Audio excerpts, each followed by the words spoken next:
Good evening. This is Stella from Solisco, the OAU. How are you doing? Good. Hi, Stella. Good evening, everyone. My name is Dr. Very Adesopo.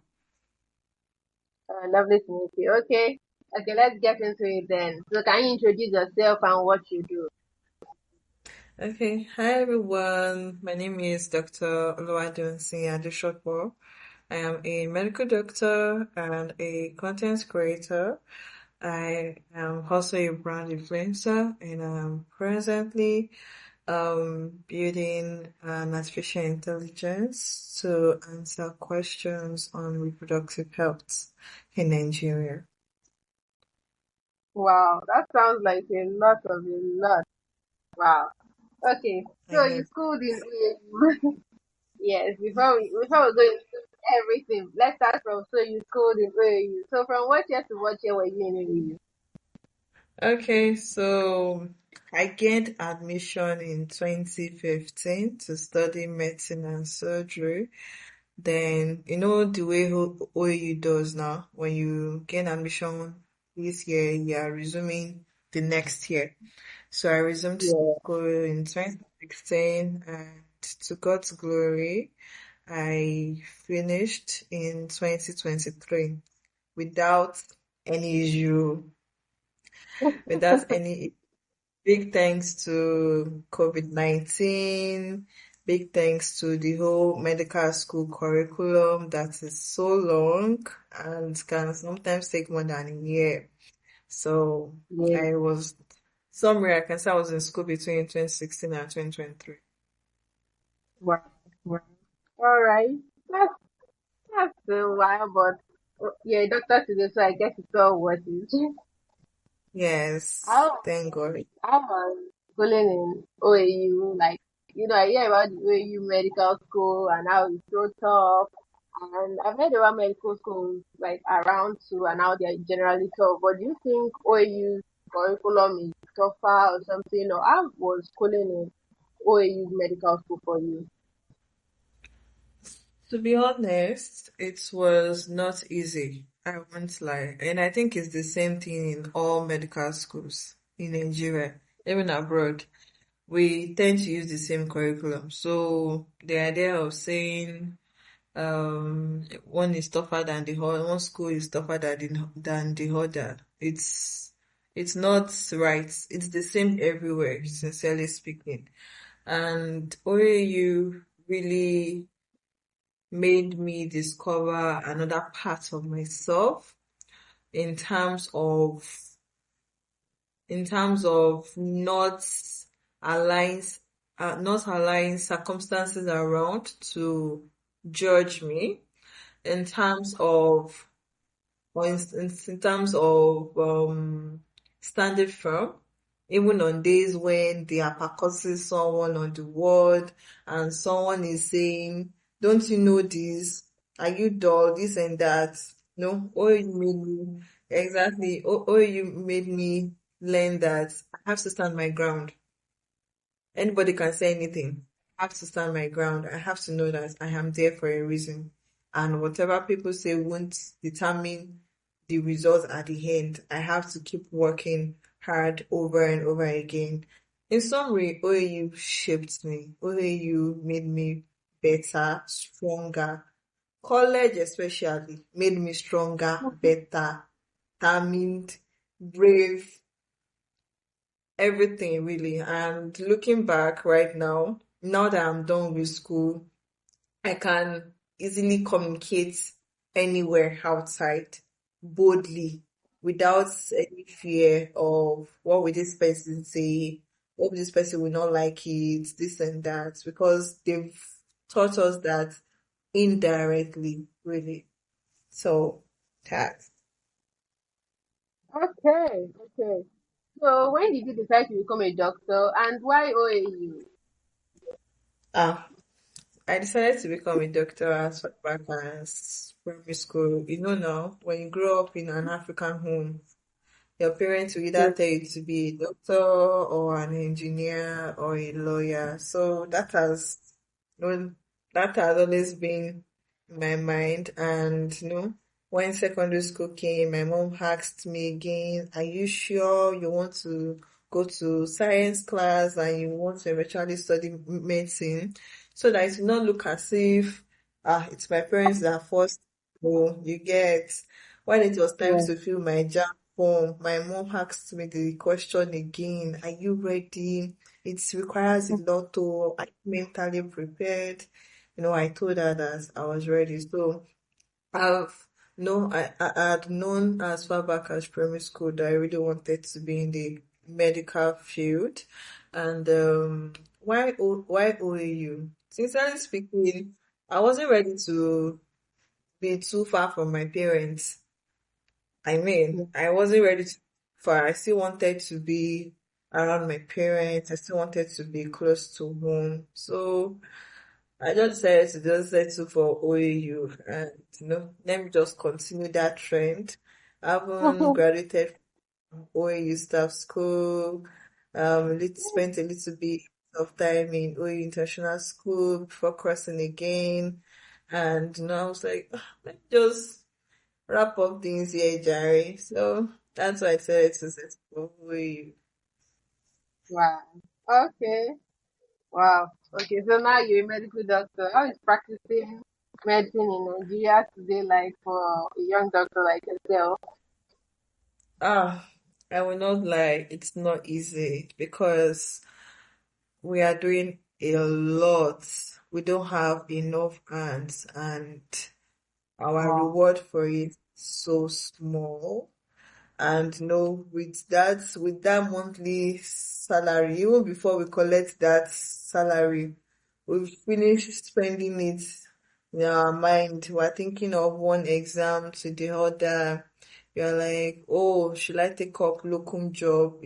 Imagine a doctor having 2 to 3 jobs just to, be able to save up for exams. Sincerely speaking, it's stressful. And I'm really praying that, things are done, changes occur as early as possible because in the next 5 years, we really don't know what will happen to the health sector. So, in Yeah. summary, it's strenuous, really. Yeah. I saw a TikTok video the other day and the doctor was doing like 24-hour shift, 36-hour shift. Mhm. And I was like, So, a fellow human being, why? yeah, I really hope things sometimes it can change. be up to 2 hours. You are the only Wow. one. Wow. But does the job feel fulfilling? Like, do the long hours make you feel fulfilling? Or it's just like, oh, I could have achieved this without the long hours? No, the long hours doesn't even make me feel fulfilled though. A lot, like, no, who would say working for long hours makes him or her feel fulfilled? No, not even in a system where we are not being rewarded like well enough. It's, mm-mm. It doesn't make me feel fulfilled. The only thing that makes me feel that way is when I'm able to help a patient, whether clinically or non-clinically, and I'm seeing results and relatives and the patient himself or herself tells me, Doctor, I am doing well. Thank you. So No, again, when you get that, the number of hours you spent at work to an extent will leave your mind and you will just smile and just feel calm again. And yeah, I think that's a major thing that makes me feel fulfilled in this profession, really. okay. So what is the medical journey like? So there's the university, then I know there's housemanship, then I know you do NYC, then you have to become a registrar, then maybe a consultant. I don't really know about it, but can you like break it down for someone that maybe wants to study medicine and will listen to this podcast? So what are the stages and how do you get to the top of the career ladder? So the stage starts all the way from secondary school, where you will decide whether you want to join science class or art class. Even before you get to that stage, you have to ask yourself questions. What exactly do I want to do? Where exactly am I going to? Ask God, pray about it. If you have the mind of studying medicine and surgery, you have to join the science class in senior secondary school. One, that is SS1. You are joining science class where you do biology, chemistry, physics, and other important stuffs. So after graduating from secondary school, you have to register for JAMB, and you have to put in your course, medicine and surgery. You have to prepare well. You have to prepare excellently well because the cutoff mark for medicine is quite high, especially in federal universities. You hear cutoff mark as high as 270 something, 290 something. In some schools, 300. So you have to be mentally prepared. So once you write your JAMB and your post-JAMB and you successfully gain your admission into medicine and surgery, you are not just starting medicine and surgery right away. In your 100 level, you will start with basic medicals. That is the Okay. non-clinical class. So in 100 level, if you are schooling in OAU, you will still do your basic science courses like CHM 101, botany, physics, SCR, all those basic part one courses, you will do that. And in college, in Ife, the pass mark is 50 now. So you must have at least 50 in all your courses before you can move to 200 level, which is the beginning of preclinical class. So remember in 100 level, I mentioned that you are still in White House, the basic science department. So in 200 level, you are crossing to basic medicals. That is where you start anatomy, physiology, biochemistry. Then so in Ife for the basic medicals, you are writing two exams in part two and part three. Actually, the first exam you are writing in 200 level is a percentage of the exam you are writing in 300 level. In some schools, so let Okay. me just explain like this. In medical school, you have to write four professional exams. That is in part three, part four, part five, and part six. However, in OAU, during my time, I think it's still being done really. You will write a percentage of that part three exam in 200 level.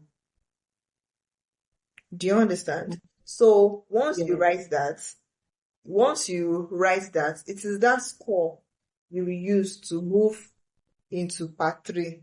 So meaning you have to take your part two very serious. Now, a lot of students find it very hard to adapt to the new environment as a medical student in 200 level because the syllabus is bulky. You have to meet up with lectures, you have to meet up with practical sessions, presentation slides of over 100. Sometimes you even have to like try as much as possible to even read ahead of class. So a lot of people find it very hard to like get used to the new system in 200 level. And that is why they would always advise us to try as much as possible to have group discussions amongst yourself. Have a group discussion. Talk about topics. You cannot read everything in medical school. No, it's not possible. Even if you read everything, you might not even remember most of it. The major thing you will remember will be the conversation, the discussion you had with your colleague. You get to exam hall, you see a question, the first thing that will come to your mind will be what you guys discussed the previous night. Oh my God, so person talked about this topic. She mentioned this, she mentioned that. By the time you are writing everything she talked about in the discussion, don't be surprised if you have written up to one page. So group discussion helps. So when you write the exam in 200 level, you are taking that score into 300 level. You do anatomy, physiology, and biochemistry again, 300 level. So the exam you'll be writing in 300 level will be a combination of part two and part three to make it one final exam, which is the first professional exam. So then part three is the end of pre-clinical class. So which will now take you to clinical class that constitutes part four to part six. This is where you start going to hospitals. You start studying the pathology of the body, pharmacology, and 400 level happens to be one of the stressful, sometimes depressing, worky class in medicine. Sincerely speaking, you're reading the whole of pathology of the body and pharmacology and pharmacology. Pathology is further divided into morbid anatomy, chemical pathology, immunology. So it's a lot, and people tend to complain a lot about the class, and that is where you have to be smart. You have to be very smart. Have a circle of friends that you can speak with. If you have any challenge, speak up as early as possible. Don't wait till when you are preparing for 400 level exams. No. Then attendance in 400 level is very important. You have to make up to 75% before you be allowed to write exam in 400 level. So once you write, so the final exam in 400 level is the second professional exam that will take you to 500 level. My favorite class happens to be 500 level and 600 level because I just found it so easy. And in 500 level, you're taking courses on O&G, that is obstetrics and gynecology, mental health, pediatrics. Yeah, those three. Yes, O&G, pediatrics, and mental health. So you are doing those courses in 500 level, and sometimes they do posting in Ife, sometimes they go to Elisha, depending on the schedule for the class. Then you write your third professional exam that takes you to your final level, which is 600. Now, 600 level is one class you should not even joke with because this is the final class. This is the last lap.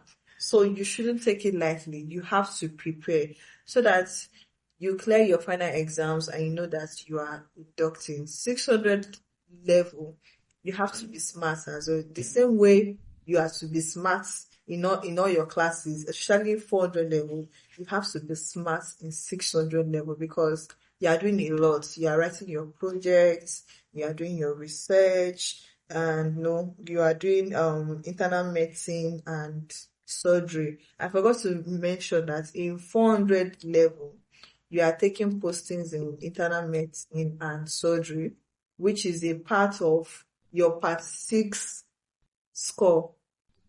So Oh, each wow. class depends on each other. Each class depends on each other.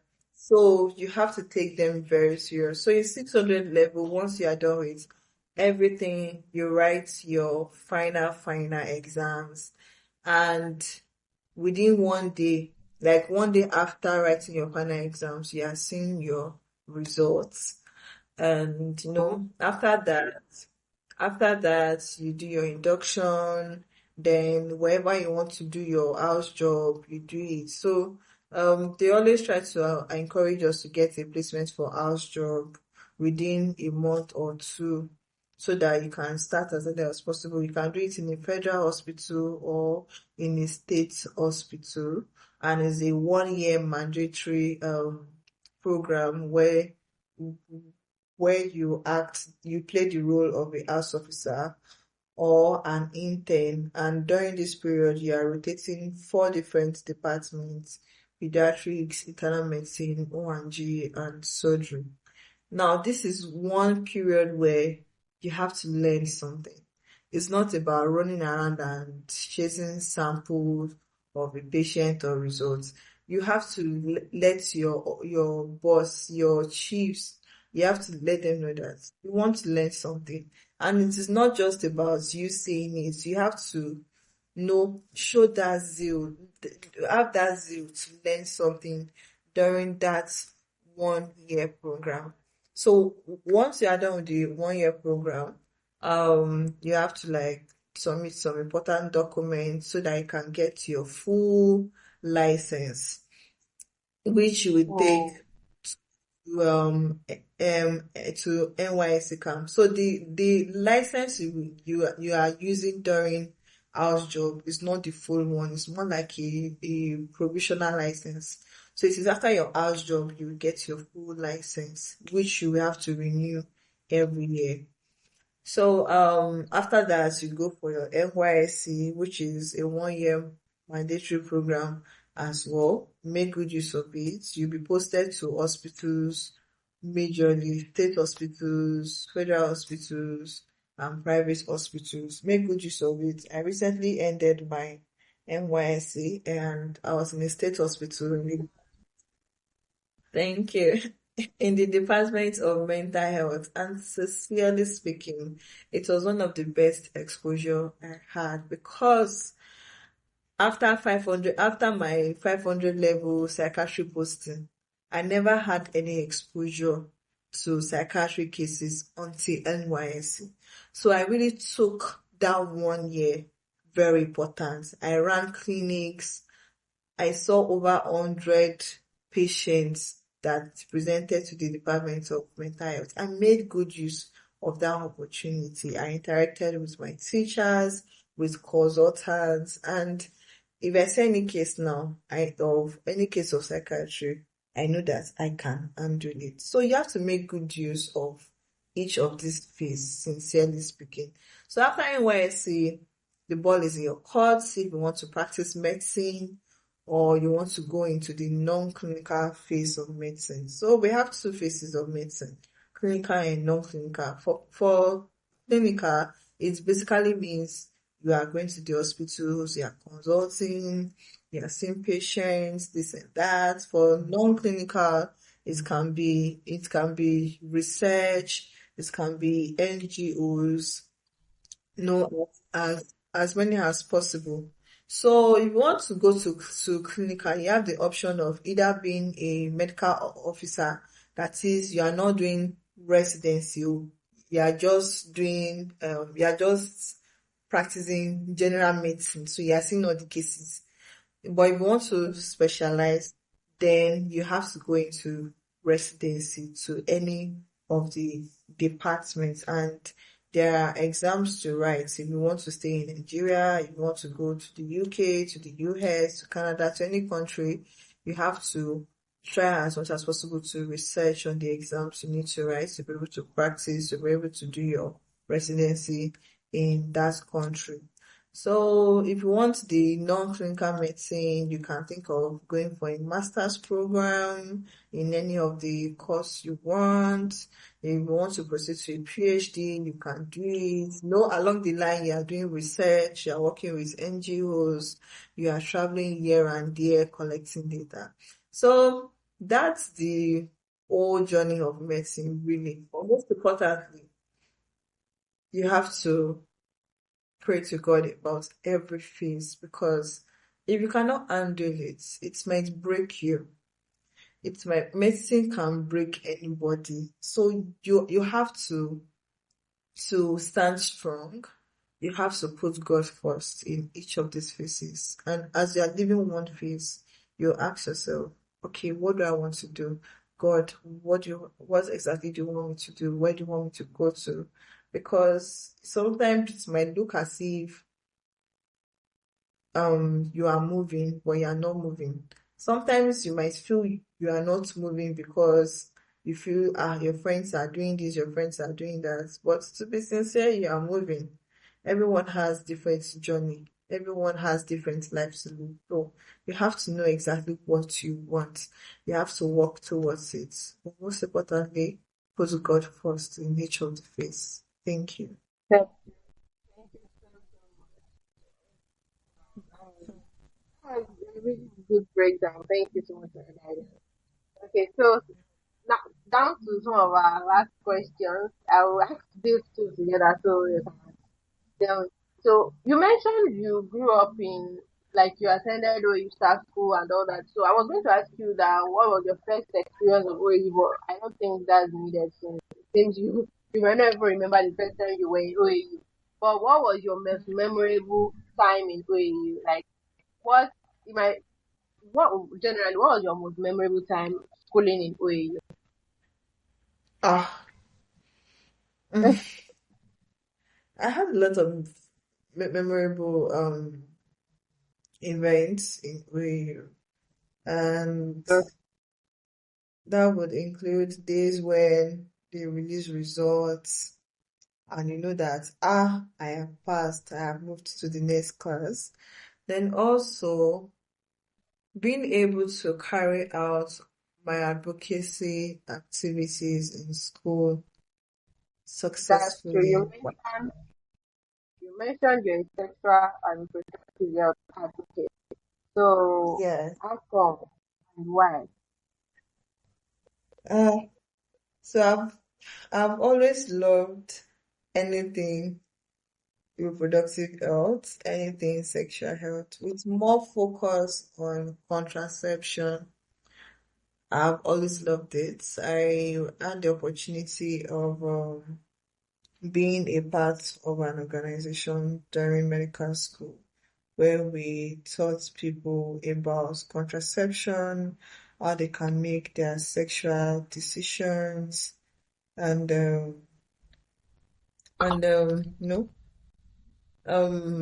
yeah, basically that. So it went very far. We had conferences, we had outreaches, and we had a very good result.